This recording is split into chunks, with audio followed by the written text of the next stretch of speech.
So உங்களோட பார்வையில இறைவன் அப்படின்றத யார சொல்லலாம், யார நீங்க சொல்றீங்க? இறை இல்லாத ஒரு பொருளை காட்டுங்க. இந்த பிரபஞ்சத்துல இறைவன் இல்லாத ஒரு பொருள் இருக்கா? ஒரு கல்லுல இறைவன் இல்லாம பார்க்க முடியுமா? ஒரு மண்ணுல இறைவன் இல்லாம பார்க்க முடியுமா? பஞ்சபூதங்கள்ல இறைவன் இல்லாம பார்க்க முடியுமா? இறைவன்னா என்ன? இயங்குவதற்கும் இயக்குவதற்கும் அடிப்படையான ஒன்று. இது ரெண்டுமே இறைவன் தான். இயங்குறது அதுதான், இயக்குறது அதுதான். இது இல்லாத இந்த உலகத்துல எங்க பார்க்க முடியும்? எங்க இருக்குது?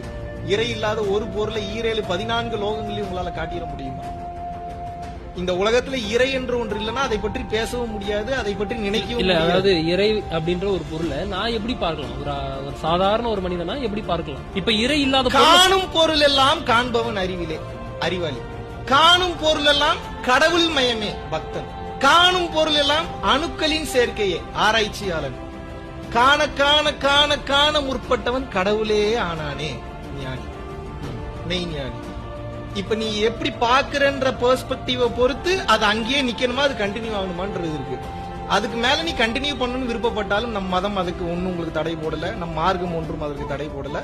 நான் இப்படியே இருந்துக்கிறேன். நான் என் மனைவியா பார்த்தா காமம், என் மனைவிய நான் குழந்தையா பார்த்தா ரெஸ்பான்சிபிலிட்டி, என் மனைவிய நான் குழந்தைன்ற தாண்டி ஒரு குழந்தை என்னிடம் கற்றுக்கொள்ள வந்திருக்கிறது என்று பார்த்தால் நான் ஆசிரியர்.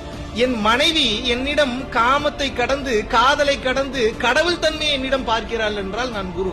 என் மனைவி என்னிடம் கடவுள் தன்மையை கற்றுக்கொண்டு கடவுளாகவே அவள் முயற்சி செய்ய விரும்புகிறாள் என்றால் அவள் எனக்கு கடவுள். நீங்க எப்படி பாக்குறீங்க உங்க மனைவி? நான் கடவுளா தான் பாக்குறேன்.